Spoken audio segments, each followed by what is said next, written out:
O relógio marcava 3 da manhã quando as sirenes da polícia rasgaram o silêncio do bairro madrugada de 7 de outubro de 1995. Eu então tinha 67 anos e naquela noite iria morrer pelas mãos dos meus próprios filhos se não fosse intervenção de Olga, minha vizinha, de 78 anos. Meu nome é Helena Matos da Silva. Hoje, aos 94 anos, com o peso de quase um século de vida sobre meus ombros, finalmente consigo contar em detalhes a história que por décadas foi apenas um burburinho distorcido nos jornais sensacionalistas e nas rodas de fofoca de São Leopoldo, no interior gaúcho. Nasci em 1929, em uma grande propriedade rural na fronteira com o Uruguai. Meu pai, descendente de imigrantes alemães, construiu um pequeno império com a produção de lã e o comércio de gado. Minha mãe, filha de estancieiros da região, trouxe como dote terras que praticamente dobraram o patrimônio da família. Cresci como uma menina privilegiada com educação particular, aulas de piano e francês, cercada de trabalhadores e do respeito reverencial que o dinheiro exigido nas pequenas comunidades do interior. Aos 19 anos casei-me com Eduardo, filho de um próspero comerciante português da capital. O casamento foi arranjado, em parte por nossos pais, com vistas às vantagens comerciais mútuas. Não foi inicialmente um casamento de amor, mas com o tempo desenvolvemos um respeito profundo e eventualmente um carinho genuíno um pelo outro. Eduardo era um homem trabalhador, honesto e ambicioso que conseguia multiplicar a herança que recebia e construir seu próprio nome nos negócios. Nossa família cresceu rapidamente. Em 1950 nasceu nosso primogênito, Roberto. 2 anos depois veio Antônio e, finalmente, em 1957, quando já havíamos desistido de aumentar a família, fui surpreendido com a gravidez de Paulo, nossa caçula. 3 meninos nascidos criados com todo o conforto que nossa condição financeira privilegiada permitia. Fomos o que muitos chamariam de um modelo familiar. Eduquei meus filhos com valores sólidos, disciplina e amor. Eduardo era um pai presente apesar das longas horas dedicadas aos negócios. Frequentávamos a igreja aos domingos. Os meninos estudavam nos melhores colégios, passavam os verões na casa de praia e os invernos na estação de esqui em Bariloche. Os vizinhos nos admiravam, os parentes nos invejavam discretamente e as fotografias de Natal que enviavam todos os anos mostravam sorrisos perfeitos diante da árvore decorada com esmero. Por baixo daquela superfície polida, como em tantas famílias de aparência impecável, corria uma corrente subterrânea turva que eu me recusava a enxergar. Roberto, nosso primogênito, desde cedo mostrou uma ambição que beirava a obsessão. Inteligente e calculista, era indiscutivelmente talentoso para os negócios, mas demonstrava uma frieza emocional que às vezes me assustava. Aos 12 anos já negociava com colegas de escola de forma que sempre saía em vantagem. Aos 16, convenci o pai a deixá-lo administrar uma pequena parte dos investimentos familiares e triplicou o valor em menos de um ano. Você criou um gênio financeiro, disse Eduardo com orgulho, sem perceber o brilho inquietante nos olhos do filho quando se falava em dinheiro. Antônio, o do meio, cresceu à sombra do irmão mais velho. Menos brilhante academicamente, compensava com charme e habilidades sociais. Era bonito, atlético e popular, mas profundamente inseguro. Buscava constantemente aprovação, principalmente do pai, que comparasse discretamente, mas consistentemente, os 2 filhos, sempre em detrimento de Antônio. Com o tempo, aquela insegurança desenvolveu-se numa raiva silenciosa que se manifestava em episódios de agressividade seguidos de remorso dramático e promessas de mudança. Paulo, o caçula, foi o mais afetado pela dinâmica familiar. Sensível e introspectivo, cresceu observando a competição velada entre os irmãos mais velhos e o favoritismo quase imperceptível de Eduardo por Roberto. Encontrou refúgio nos livros, depois nas artes e eventualmente em filosofias alternativas cada vez mais obscuras. Aos 15 anos declarou-se vegetariano. Aos 18 abandonou a faculdade de Direito que o pai insistia que cursasse para encontrar seu próprio caminho espiritual. Aos 20 retornou de uma viagem à Índia transformada, falando de energias, rituais e dimensões além do material. Eduardo reagiu a essas diferenças da forma típica de sua geração. Autoridade inquestionável para Roberto, crítica constante para Antônio e uma mistura de desapontamento e distância para Paulo. Eu, pela minha vez, tentei equilibrar aquela questão impossível, ser a mediadora, a pacificadora, a mãe que amava igualmente filhos tão diferentes. Em 1978, quando os meninos já eram adultos, Roberto com 28, Antônio com 26 e Paulo com 21, Eduardo sofreu um infarto massivo durante uma reunião de negócios. Morreu antes mesmo de chegar ao hospital. Seu testamento, como esperado, divide o patrimônio em 4 partes iguais. uma para mim, sua viúva, e uma para cada um dos filhos. A morte de Eduardo foi o primeiro abalo sísmico na estrutura de nossa família. O segundo veio com a leitura de um código ao testamento, uma carta pessoal em que meu marido expressava seu desejo, não legalmente vinculante, mas moralmente significativo, de que Roberto assumisse a administração geral dos negócios da família. Confio na capacidade de Roberto para preservar e multiplicar o patrimônio que construímos, escreveu Eduardo. Acredito que Antônio e Paulo se beneficiaram da orientação do irmão mais velho nos investimentos financeiros. Aquelas palavras, lidas em voz alta pelo advogado da família em nosso solene escritório doméstico, lançaram a semente da discórdia que anos depois floresceria em um plano macabro. Na ocasião, porém, os meninos aceitaram com aparente resignação a vontade do pai. Roberto assumiu a administração das empresas com a eficiência calculada que o caracterizava. Antônio entrou para a equipe de vendas onde seu carisma natural o tornou bastante bem-sucedido. Paulo passa margem, vivendo de sua herança e mergulhando cada vez mais em estudos esotéricos. Eu, aos 49 anos, viúva e financeiramente segura, dediquei-me às causas beneficentes, às viagens que Eduardo sempre adiara e à esperança de ver meus filhos superarem suas diferenças e construírem vidas plenas. Era uma esperança vã, como o tempo demonstraria. Os anos seguintes testemunharam mudanças graduais, mais significativas na estrutura dos negócios e no relacionamento entre os irmãos. Roberto, habilidoso como sempre, começou a concentrar cada vez mais poder em suas mãos. Empresas foram reestruturadas, participações foram remanejadas e lentamente o controle efetivo sobre o patrimônio da família transitou das 4 partes anteriores previsões no testamento para uma configuração em que Roberto tinha a palavra final praticamente em tudo. Antônio, inicialmente beneficiado pelo novo graças às generosas comissões que recebeu, começou a perceber que sua influência real, suas ideias, eram educadamente ouvidas e consistentemente ignoradas por Roberto. Tentativas de obter mais autonomia em sua área eram sutilmente sabotadas. E quando solicitou acesso a informações financeiras feitas sobre empresa ou sua própria participação, recebi relatórios complexos e opacos que um pouco esclareciam. Paulo, por sua vez, atrasou-se ainda mais, vendeu sua participação em várias das empresas da família para financiar um centro de estudos espiritual no interior, um retiro afastado onde recebia seguidores. Interessados em suas teorias cada vez mais excêntricas sobre energias cósmicas, rituais de purificação e comunicação com entidades de outros planos. O que começou como um pequeno grupo de estudos foi gradualmente adquirindo características de um culto centrado na figura carismática do meu filho caçula. Eu observava esses desenvolvimentos com preocupação crescente, mas sempre me dizia que eram apenas fases, ajustes normais após a perda do patriarca. Quando Roberto insistiu que eu transferisse para ele a administração também da minha parte da herança para simplificar a gestão, consenti após alguma hesitação. Quando Antônio começou a demonstrar sinais de alcoolismo, atribuiu ao estresse do trabalho e às pressões de seu recente relatório. Quando Paulo começou a falar sobre ascensão espiritual e liberação do plano material, considerei apenas mais um desdobramento de suas buscas filosóficas. Eu estava cego para o que realmente acontecia, cego por amor materno, por negação, talvez por uma relutância em enxergar o quanto meus filhos tinham se afastados dos valores que tentei incutir. Livro aberto parte 2. Continuação. Em 1990, 15 anos após a morte de Eduardo, minha situação financeira havia mudado consideravelmente. Ainda vivia confortavelmente em nossa grande casa em São Leopoldo, mas havia perdido o controle e até mesmo a compreensão clara de grande parte do patrimônio que deveria ser meu. Roberto administrava tudo, me entregando uma mesada generosamente, mas claramente considerando o valor total dos bens. Quando questionei isso, fui gentilmente lembrado de que os negócios estavam difíceis devido ao plano real e à situação econômica do país. Foi nesse período que mudei-me para uma casa menor, ainda elegante, mas significativamente menos valiosa que a nossa antiga mansão. Roberto explicou que seria mais prático para uma senhora que vivia sozinha e que a venda da casa principal permitiria investimentos que garantiriam meu futuro. Concordei, em parte porque fazia sentido, em parte porque estava cansada de habitar sozinha aqueles cômodos cheios de memórias. Meus novos vizinhos eram, em sua maioria, profissionais bem-sucedidos e aposentados de classe alta.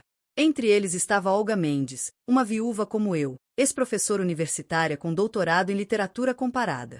Olga sofria de insônia crônica, passando grande parte das madrugadas lendo em sua varanda, que ficava adjacente à minha sala de estar. Desenvolvemos uma amizade próxima, baseada em interesses comuns e experiências semelhantes. Aos poucos comecei a confiar nela o suficiente para compartilhar algumas das minhas preocupações sobre os rumores que meus filhos estavam tomando. Roberto é cada vez mais controlador, confessei durante um chá da tarde. Na semana passada, quando pedi um extrato completo das minhas contas, ele disse que eu não me preocupei com esses detalhes da minha idade. Olga, com a perspicácia de quem passou a vida analisando textos e subtextos, manifestou imediatamente uma sobrancelha. E você aceitou isso? Helena, você tem 63 anos, não 93. Seu filho não tem o direito de tratar você como uma criança incapacitada. Aquela conversa plantou uma semente de inquietação em mim. Nas seguintes comecei a prestar mais atenção nas semanas aos padrões de comportamento dos meus filhos.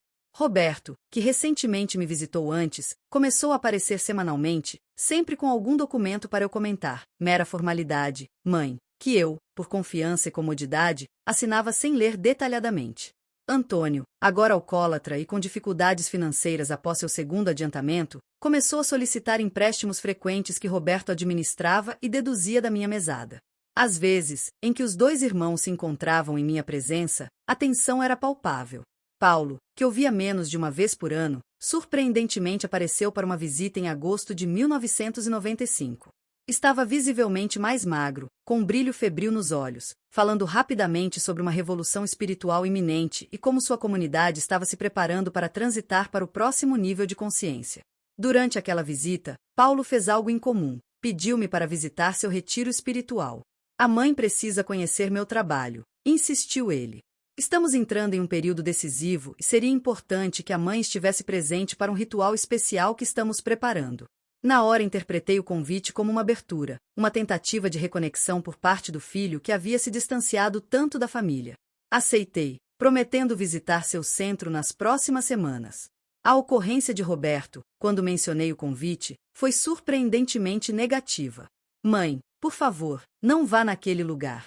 Paulo está completamente desconectado da realidade. Aquilo não é um centro espiritual, é uma seita. Ele se tornou uma pessoa perigosa. Você está exagerando, respondi. Paulo sempre foi diferente, mais sensível, mais espiritual. Isso não se torna perigoso. A senhora não sabe metade do que acontece naquele lugar, insistiu Roberto. Há rumores de rituais estranhos, uso de substâncias alucinógenas. Alguns de seus seguidores abandonaram suas famílias, entregaram tudo o que tinham para o mestre Paulo. Aquelas acusações me pareceram absurdas, exageradas pela antipatia mútua que meus filhos desenvolveram ao longo dos anos. Ainda assim, a intensidade da ocorrência de Roberto me deixou inquieta. Dias depois recebi uma visita conjunta de Roberto e Antônio, algo tão incomum que me deixou em alerta. Sentaram-se formalmente na sala de estar como executivos em uma reunião de negócios. Mãe, começou Roberto, estamos preocupados com a senhora, sua saúde, sua segurança, seu bem-estar financeiro. Estou perfeitamente bem, respondi confuso. Meu último check-up foi excelente. E financeiramente, bem, você mesmo administra tudo, Roberto. Se houver algum problema, você saberia antes de mim. Não é bem assim, entrevista Antônio, surpreendentemente sóbrio. Ah, complicações que a mãe não está ciente. Investimentos que deram errado, dívidas antigas que apareceram. Roberto lançou um olhar de advertência ao irmão antes de retomar o controle da conversa. O que Antônio está tentando dizer é que a situação financeira não é tão estável quanto gostaria, mas temos uma solução. A solução, explicou eles, envolvia a venda da casa onde eu morava e minha mudança para um residencial exclusivo para a terceira idade na capital. O valor da venda seria investido para garantir rendimentos vantajosos e eu teria todo o conforto e assistência médica permanente. Mas eu não preciso de assistência médica permanente, protestei. E gosto da minha casa, dos meus vizinhos. Por que eu deveria mudar? É preventivo, mãe, insistiu Roberto. A senhora está ótima agora, mas ninguém sabe como estará em 2 anos. Melhor fazer essa transição enquanto estiver bem e pode se adaptar facilmente. Havia algo na maneira como eu conhecia, um subtexto, uma urgência mal disfarçada, que acionou meus alarmes internos. Pedi tempo para pensar, uma solicitação que visivelmente os desagradou, mas que não pôde recusar abertamente. Na manhã seguinte procurei Olga e relacionei uma conversa. Minha amiga ouviu atentamente, fazendo perguntas ocasionais, seu rosto acadêmico se franzindo em concentração. Helena, disse ela finalmente, acho que você precisa descobrir exatamente qual é sua situação financeira real antes de tomar qualquer decisão.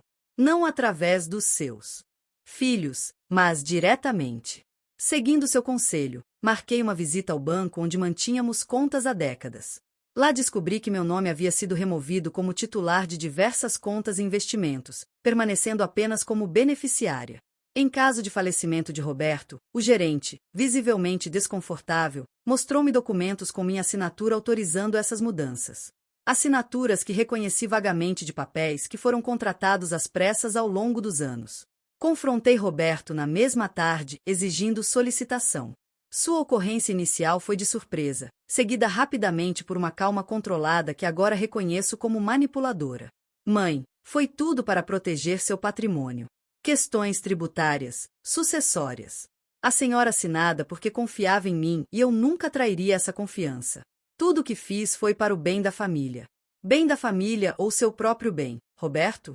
Repliquei com uma frieza que o surpreendeu. Quero tudo de volta no meu nome dentro de uma semana, ou procurei um advogado. Algo escureceu nos olhos dele, uma raiva primitiva rapidamente mascarada por um sorriso conciliatório. Claro, mãe. Se é isso que a senhora deseja, providenciarei imediatamente. Livro aberto parte 3. Continuação. Nos dias que se seguiram, recebi visitas isoladas de cada um dos meus filhos. Antônio, visivelmente nervoso e precisando de uma bebida, que decidiu quando se ofereceu, insistiu que eu deveria confiar em Roberto. Que o irmão sabia o que estava fazendo e que aquela desconfiança de repente estava destruindo a família. Paulo, surpreendentemente, apareceu no dia seguinte. Não há necessidade de centro espiritual ou visita programada. Em vez disso, falei longamente sobre transição, liberação e como eu parecia presa a questões materiais. A mãe deveria focar na preparação espiritual, disse ele, seus olhos inquietantemente fixos em meus. Os materiais são transitórios, apenas criam amarras que nos impedem de evoluir para o próximo nível. Se você está acompanhando esta história até aqui, deixe seu like e conte nos comentários de qual cidade você está visualizando. Sua interação ajuda este relato a alcançar mais pessoas que podem estar enfrentando situações semelhantes, mesmo que não percebam os sinais de perigo. Foi uma semana de tensão crescente. Roberto não fez mais a transferência dos bens de volta para meu nome, desviando o assunto sempre que eu tentava retomá-lo. Antônio ligava diariamente, alternando entre apelos emocionais para que eu não dividisse a família e recriminações veladas de que eu nunca havia confiado neles. Paulo havia desaparecido novamente para seu retiro, deixando apenas um convite formal para um ritual de transcendência que aconteceria em breve. Na sexta-feira daquela semana, recebi um telefonema inesperado. Era Dr. Martins, meu médico de longa data, dizendo que Roberto havia solicitado uma avaliação de minha capacidade cognitiva. Seu filho expressou preocupação com possíveis sinais de demência incipiente, explicou o médico, claramente desconfortável. Mencionou episódios de paranoia, desconfiança injustificada, acusações sem fundamento. Fiquei estupefata. Roberto estava tentando me declarar mentalmente incapaz para manter o controle sobre meus bens. A estratégia era tão transparente quanto cruel. Dr. Martins, respondi com uma calma que não senti, não tenho nenhum sintoma de demência. E o senhor sabe disso pelo meu último exame há 3 meses. O que está acontecendo é uma tentativa de manipulação por parte do meu filho após questionar o desaparecimento de parte significativa do meu patrimônio. O médico, que me conhecia há mais de 2 décadas, pareceu aliviado com lucidez. Combinamos uma consulta formal para a segunda-feira seguinte que engraçaríamos as preocupações do meu filho. Naquela noite, ela relatou os últimos acontecimentos para Olga durante um jantar em sua casa. Minha amiga ouviu tudo com alarme crescente. Helena, advertiu ela, isso está ficando perigoso. Roberto não está apenas tentando controlar seu dinheiro. Ele está tentando controlar sua vida, sua autonomia. E a sincronia dessas visitas dos 3 filhos parece coordenada, como se estivessem trabalhando juntos.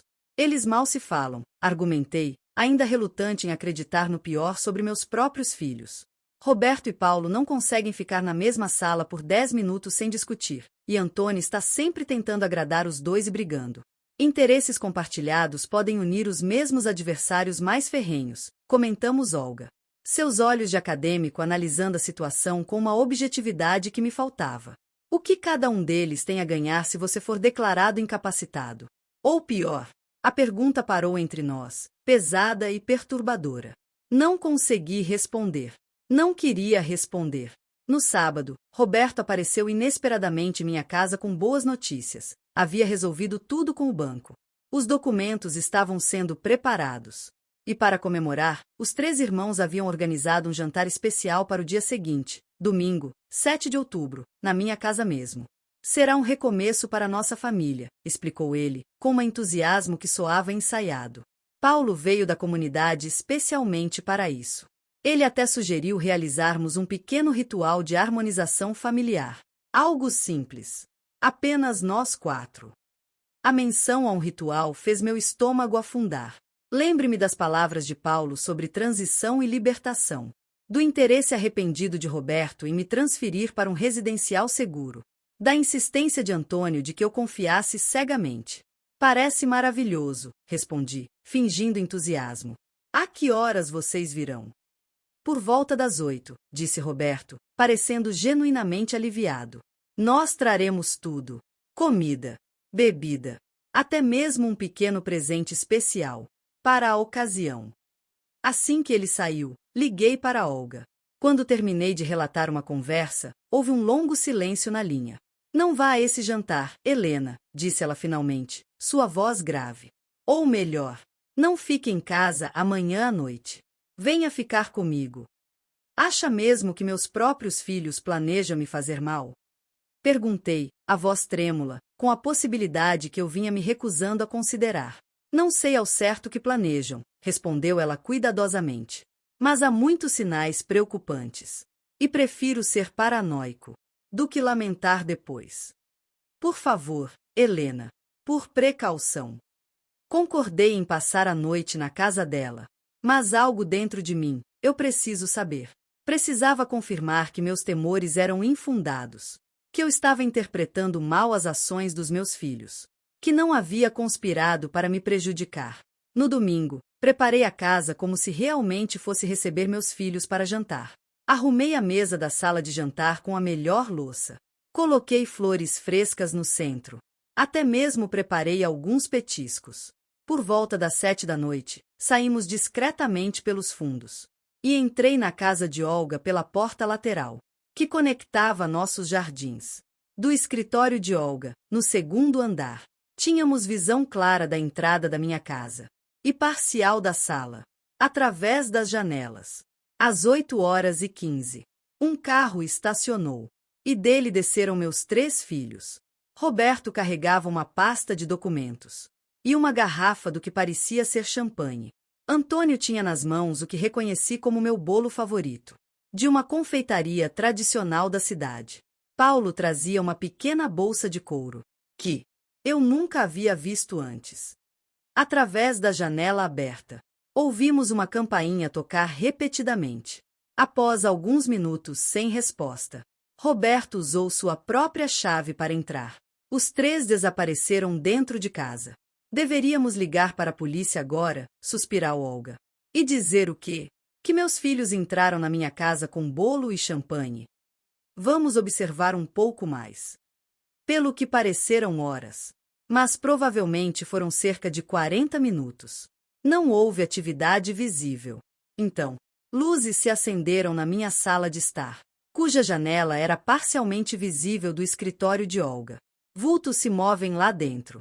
Um dos meus filhos fechou as cortinas, mas não completamente, deixando uma fresta, por onde ainda era possível ver fragmentos do que acontecia.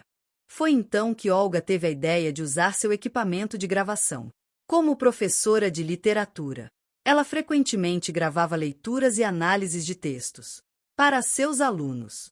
Mesmo após a aposentadoria, seu microfone direcional de alta sensibilidade, normalmente usado para captar sua própria voz com clareza, poderia potencialmente captar sons vindos da minha sala de estar.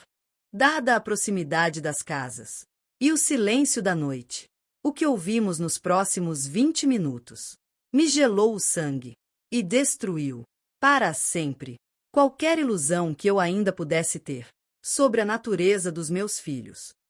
Roberto, em tom de reunião de negócios, precisa parecer natural, um derrame ou ataque cardíaco. Antônio, suavemente agitado, não sei se consigo fazer isso. E se não funcionar? E se ela sofrer? Paulo, com uma calma perturbadora, o ritual vai funcionar. A mistura vai induzi-la a um estado de transmissão.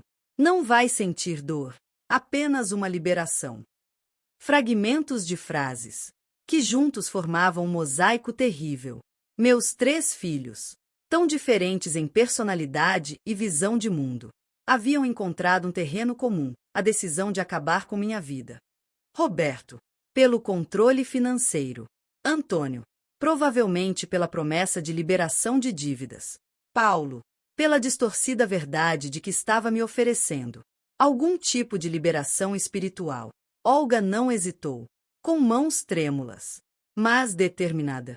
Ela pegou o telefone e designada para a polícia. Estamos testemunhando o planejamento de um assassinato em curso, disse ela. A voz firme.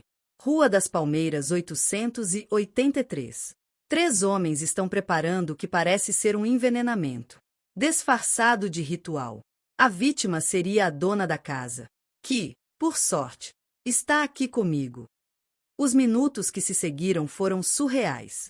Vimos pela janela quando Paulo começou a arrumar objetos. Em um padrão circular, no centro da minha sala de estar, Roberto verificou documentos, que presumivelmente foi apresentado após minha morte. Testamento forjado. Declarações pré-assinadas. Antônio parecia cada vez mais nervoso, bebendo direto de uma garrafa, que havia tirado do bolso. Então, as sirenes. Luzes vermelhas e azuis refletindo nas paredes. O som dos carros freando bruscamente em frente à casa. Gritos de polícia. Abram a porta. Através da fresta na cortina, vimos o pânico instantâneo. Paulo rapidamente guardando objetos na bolsa. Roberto colocando documentos de volta na pasta. Antônio paralisado por um instante, antes de correr para o banheiro adjacente.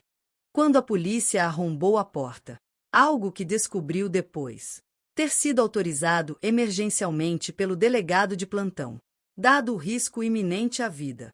Encontrou meus filhos em meio a uma cena que mais tarde seria descrita, nos relatórios oficiais, como perturbadora e inequivocamente preparatória para um ato criminoso. Na sala, estavam esperando, um círculo de velas pretas, ao redor do que seria meu lugar habitual à mesa. Uma taça especial, contendo um líquido, que análises posteriores identificariam como uma mistura de sedativo potente e um veneno de ação lenta, que simularia sintomas de ataque cardíaco.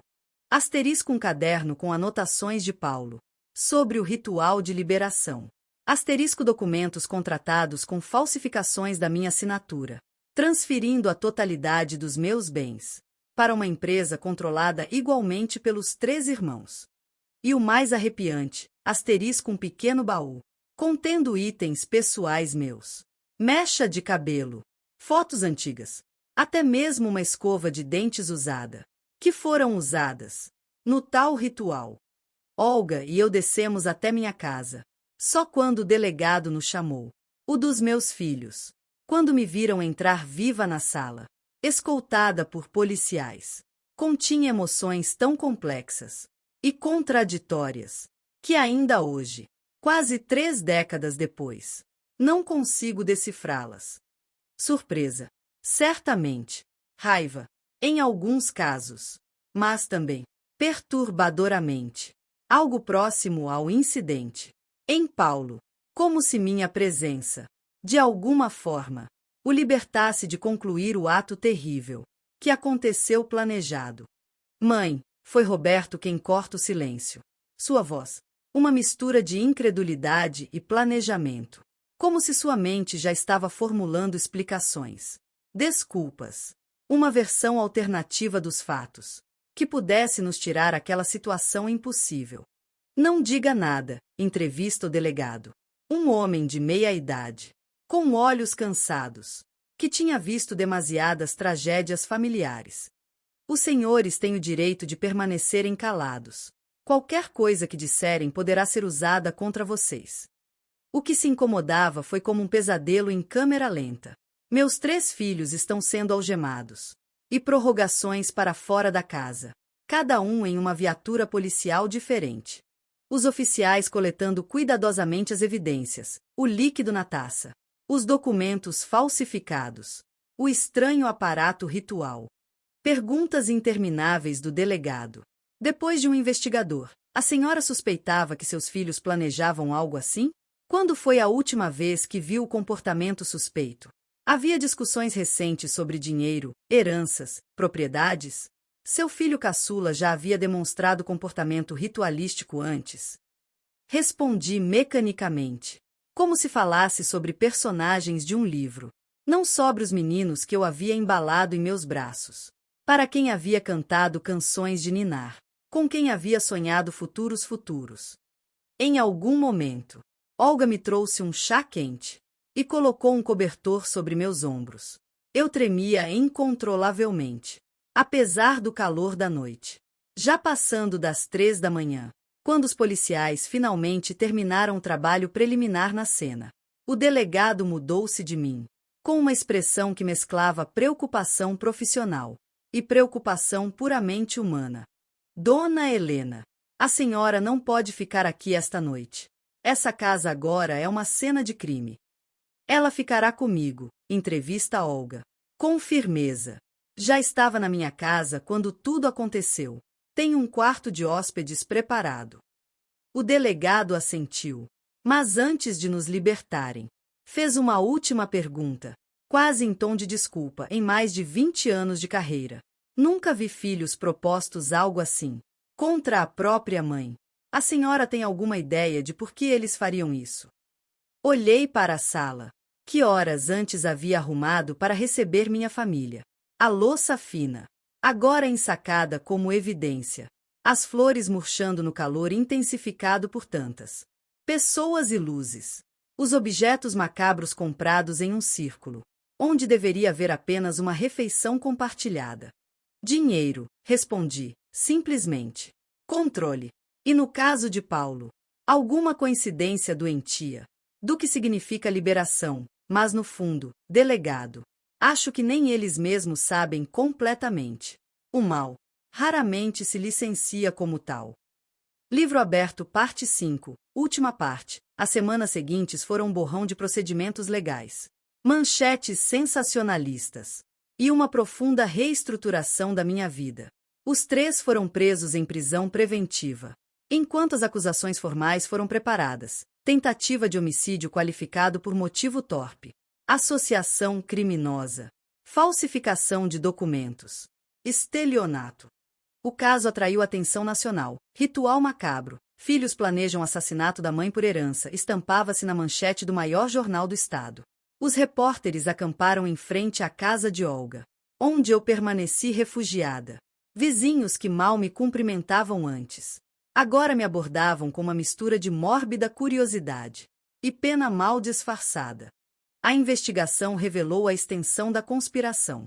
Por quase um ano, meus filhos vieram detalhadamente minha morte. Roberto havia sistematicamente falsificado minha assinatura em documentos que transferiam propriedades e investimentos. Antônio, pressionado por dívidas de jogo muito maiores do que eu imaginava, havia concordado com o plano, em troca de 1/3 do espólio. Paulo, mergulhado em delírios messiânicos, alimentados pelo isolamento em sua comunidade, haviam demonstrado a si mesmo e aos irmãos de que o ritual não apenas garantiria o sucesso do plano, mas também ofereceria a mim algum tipo de passagem digna para outro plano de existência. Encontros secretos em hotéis à beira da estrada, onde não seriam reconhecidos juntos. Comunicações através de telefones públicos e recados codificados deixados com terceiros.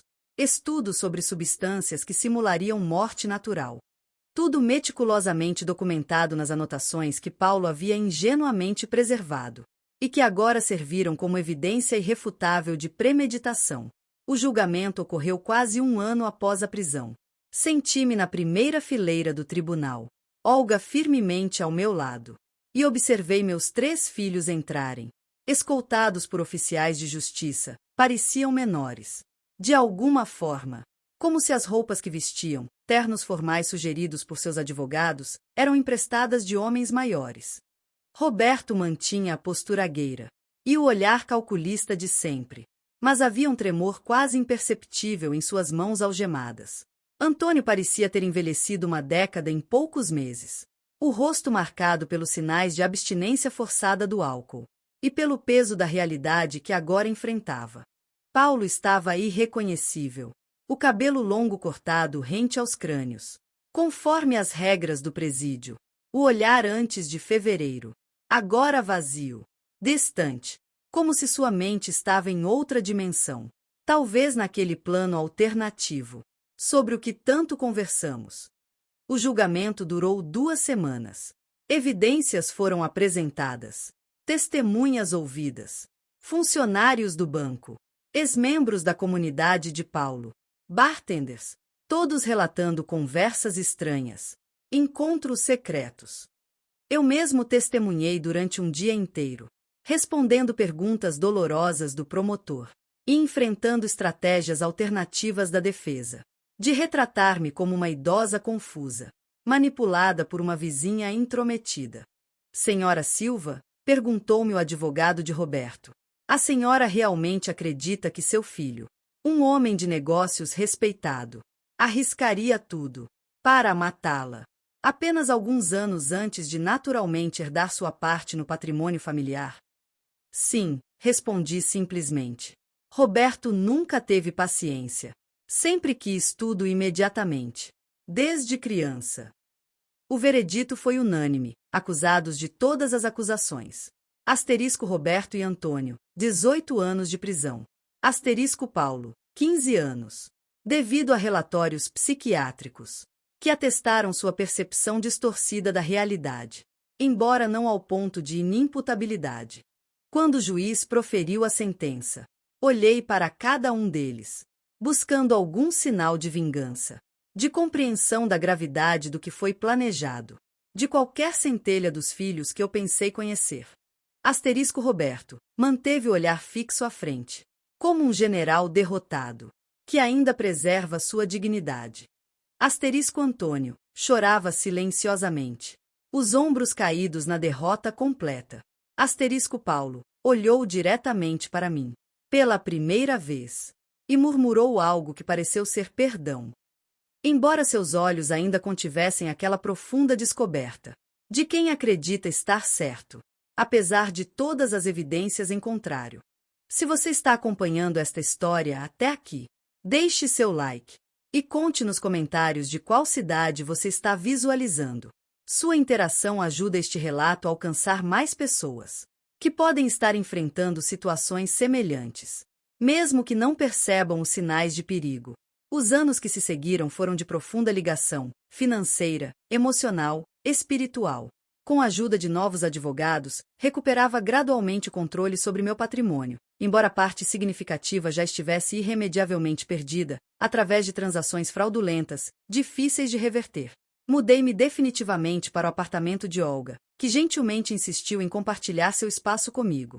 A essa altura da vida, argumentou ela, companhia vale mais que privacidade.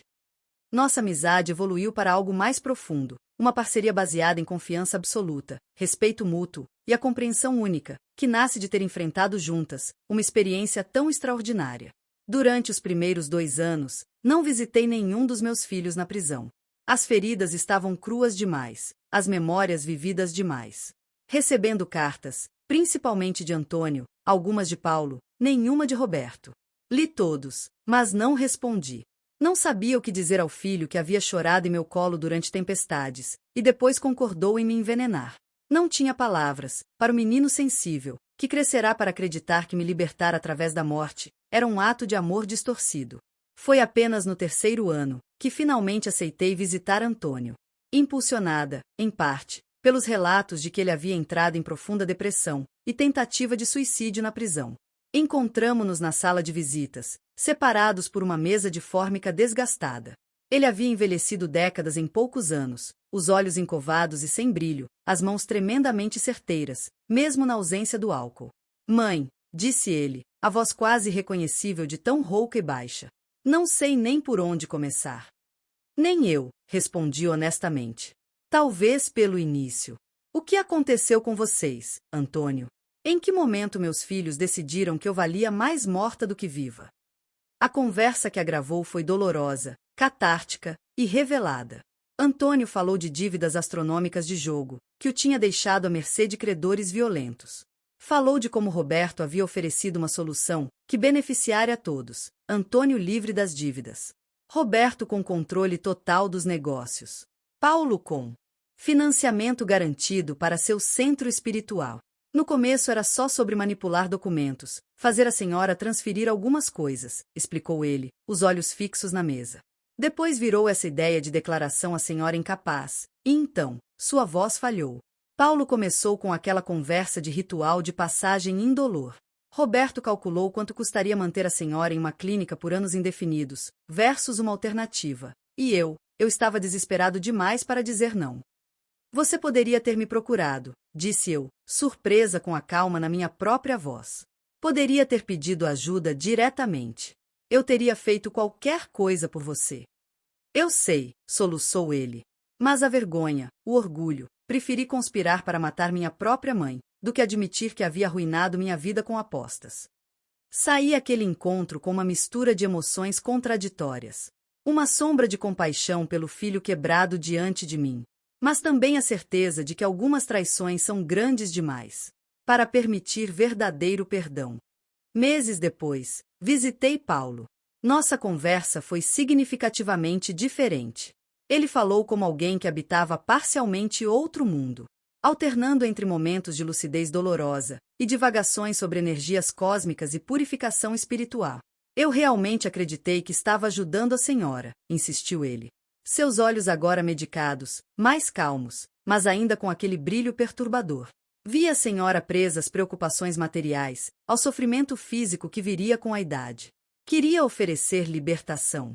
Libertação através da morte. Libertação? Paulo, isso é assassinato, não libertação. Agora eu vejo isso, admitiu ele, baixando o olhar. Os medicamentos, a terapia, estão me ajudando a separar a realidade da ilusão. Mas na época, pareciam tão claros, tão certos. Roberto foi o último que visitei, quase 5 anos após a prisão. Diferente dos irmãos, ele havia prosperado de certa forma, no ambiente carcerário. Tornou-se conselheiro financeiro de outros presos, eleito respeito da administração, por sua organização e disciplina. Até mesmo comecei a dar aulas de matemática financeira no programa educacional da prisão. Nosso encontro foi frio, quase formal, como uma reunião de negócios.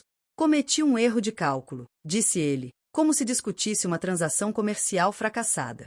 Subestimei sua resiliência e superestimei minha própria inteligência. Um erro de cálculo, repeti incrédula. Você planejou meu assassinato, Roberto. Seu próprio filho falsificou minha assinatura, roubou meu dinheiro e especificações um plano para me envenenar. Ele sustentou meu olhar, sem piscar. Estou pagando o preço, não estou? 18 anos da minha vida, tudo que construí, destruído, minha encomenda arruinada. Foi um péssimo negócio para todos os envolvidos. Saí daquele encontro com a certeza de que Roberto era, e sempre havia sido, uma sociopata funcional. Alguém capaz de imitar as emoções humanas, quando conveniente, mas fundamentalmente incapaz de verdadeira empatia ou remorso moral. Ao longo dos anos, mantive contato intermitente com Antônio e Paulo.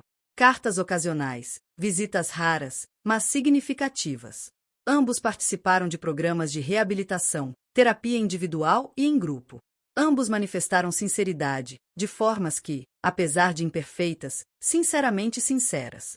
Roberto, por outro lado, manteve-se distante e calculista, enviando apenas cartões formais de aniversário, com mensagens genéricas, que poderiam ter sido escritas para qualquer pessoa. Enquanto isso, minha vida com Olga floresceu, em uma direção inesperada. Começamos a dar palestras juntas, sobre abuso financeiro contra idosos, usando minha experiência pessoal e sua perspectiva acadêmica, para educar outros sobre os sinais de alerta. Escrevemos um livro, Laços de Sangue, Nós de Dinheiro, Abuso Financeiro nas Relações Familiares, que se tornou referência para profissionais que trabalham com direito dos idosos. Aos 75 anos, quando Olga faleceu pacificamente durante o sono, após uma breve fraqueza, percebi que havia encontrado, em minha amizade tardia com ela, algo mais relevante e real do que em décadas de maternidade idealizada. Olga me viu completamente, meus medos, minhas forças, minha capacidade de recomeçar. E me amo, não por obrigação biológica, mas por escolha consciente. Roberto cumpriu 12 anos de sua sentença antes de ser liberado por bom comportamento. Soube de sua solução através de uma carta formal de seu advogado, informando que respeitaria todas as ordens de restrição e não tentaria contato. Pelo que ouvi de conhecidos comuns, ele reconstruiu uma vida modesta no exterior, usando suas habilidades financeiras como consultor independente, mantendo-se puramente longe dos círculos que antes frequentava. Antônio foi liberado após 10 anos, tendo recebido reduções adicionais de pena, por trabalho e estudo na prisão. Nosso relacionamento após sua saída foi cauteloso, marcado por limites claros de minha parte e uma humildade persistente da dele. Ele nunca mais bebeu, frequentou religiosamente reuniões de jogadores anônimos e eventualmente se casou pela terceira vez, com um terapeuta que havia conhecido durante seu processo de recuperação. Hoje tem uma vida simples, como professor de matemática em uma escola pública de Porto Alegre. E nos conversamos por telefone, algumas vezes por ano. Paulo foi o último a sair, após cumprir quase toda sua sentença. Sua transição de volta para a sociedade foi mais difícil. Anos de medicação para controlar seus delírios deixaram sequelas. Movimentos involuntários, dificuldade de concentração, períodos de apatia profunda. Vive hoje em uma residência assistida para pessoas com transtornos psiquiátricos, onde mantém um pequeno jardim e dá aulas de meditação para outros residentes. Visito-o 2 vezes por ano. Conversas sempre estranhas, mas pontilhadas por momentos de conexão puramente humana. Às vezes, me questionei se falhei como mãe. Se havia sinais que não vi. Momentos cruciais em que tomei decisões erradas. Valores que não consegui transmitir corretamente. Mas com o tempo, que algumas perguntas não aprenderam têm respostas satisfatórias. Que os seres humanos são complexos demais para explicar simples de causa e efeito. E que mesmo o amor mais dedicado não garante os resultados que esperamos. Hoje, aos 94 anos, vivo sozinho em um pequeno apartamento adaptado às minhas necessidades. Tenho ajuda diária para as tarefas mais pesadas, mas mantenho minha independência nas decisões grandes e pequenas da vida. Meu patrimônio é cuidadosamente protegido por um sistema de administração fiduciária que garante tanta segurança quanto a impossibilidade de manipulação futura. O apartamento é decorado com lembranças da minha longa vida, fotografias de meus pais, alguns objetos que pertenceram a Eduardo, livros que Olga me deixou, presentes de amigos que fiz ao longo dos anos. Não há fotografias dos meus filhos à vista, guardo-as em um álbum no fundo de uma gaveta. Não por raiva ou ressentimento contínuo, mas porque representam uma parte da minha história que prefiro não revisitar diariamente. Muitas vezes as pessoas me perguntam como sobreviver psicologicamente à traição mais fundamental que se pode imaginar. A verdade é que foi uma jornada longa e não linear, com dias de força surpreendente e noites de desespero esmagador. Trabalhei com diversos terapeutas ao longo dos anos. Experimentei grupos de apoio, métodos de cura alternativos, práticas espirituais. O que descobre é que o perdão, ao contrário do que muitos pregam, não é uma obrigação moral nem um estado final a ser alcançado. É um processo contínuo, uma escolha diária de não permitir que o veneno do ódio consuma o que resta de vida. Não perdoei meus filhos no sentido tradicional. Não absolvi suas ações nem restabeleci uma confiança quebrada. Mas encontrei uma forma de continuar vivendo sem que a raiva e a mágoa definam minha existência. Descobri também que as relações escolhidas, amizades profundas como a que tive com Olga, conexões ocasionais com pessoas que vêm às minhas palestras, até mesmo o carinho casual da cuidadora que me ajuda 3 vezes por semana, podem ser tão ou mais nutritivas que aquelas determinadas pelo sangue. A experiência de quase ser morto pelos próprios filhos em um ritual macabro não é algo que qualquer pessoa deveria viver. Mas tendo sobrevivido, encontrei uma força em mim mesma que nunca soube que existia. Uma capacidade de enfrentar o pior que a vida pode oferecer e ainda encontrar beleza, significado e conexão do outro lado. Se há uma lição que gostaria de compartilhar com outros idosos é esta: confiem em seus instintos. Quando algo parece errado em como seus bens estão sendo administrados, quando a explicação não faz sentido, quando você se sente sutilmente infantilizado ou distante de decisões importantes, preste atenção. Essas são frequentemente as primeiras manifestações de abuso, que, se não forem confrontadas, podem escalar para situações muito mais perigosas. E para os mais jovens, lembrem-se de que envelhecer não significa perder valor ou direitos. Que seus pais e avós mereçam o mesmo respeito e autonomia que vocês esperam para si mesmos. Que a paciência e a compreensão que dedicamos aos idosos em nossas vidas é um reflexo não apenas de nosso caráter, mas da sociedade que estamos construindo, uma na qual todos nós eventualmente envelheceremos. A noite em que meus filhos planejaram minha morte em um ritual macabro foi o ponto mais escuro da minha vida. Mas o que a polícia encontrou naquela noite, não apenas as evidências físicas de conspiração, mas a revelação crua da capacidade humana para traição eventualmente, me converteu a uma vida de maior prejuízo, intencionalmente, paradoxalmente, liberdade. Como dizem, às vezes é preciso passar pelo inferno para encontrar o céu do outro lado. Se esta história você quiser de alguma forma, compartilhar. Que mais pessoas podem reconhecer os sinais de abuso contra idosos, especialmente quando eles vêm de onde menos se espera, da própria família? Deixe nos comentários o que mais impactou você nesse relato. Sua experiência pode ajudar alguém que ainda não sabe que precisa de ajuda. E se você gostou desse tipo de conteúdo, não se esqueça de se inscrever no canal e ativar o sininho para receber notificações sobre novos depoimentos reais de superação, resiliência e coragem. Agradecimento por ter acompanhado até aqui. Este não foi apenas um relato de crime, mas também uma jornada de sobrevivência, excursão e redescoberta do próprio valor após a traição mais profunda possível. Eu sou Helena Matos da Silva. Tenho 94 anos. Vi o mundo mudando ao longo de quase um século. Perdi muito. Mas encontrei algo ainda mais precioso, a verdade sobre quem eu sou, além das expectativas, laços de sangue e ilusões familiares. Hoje, vivo com serenidade, memórias e muitas histórias para contar. E estarei aqui, enquanto Deus permitir, para alertar, ensinar e lembrar que nem todos os monstros usam máscaras. Às vezes, eles usam o rosto de quem você criou com amor. Até a próxima vez!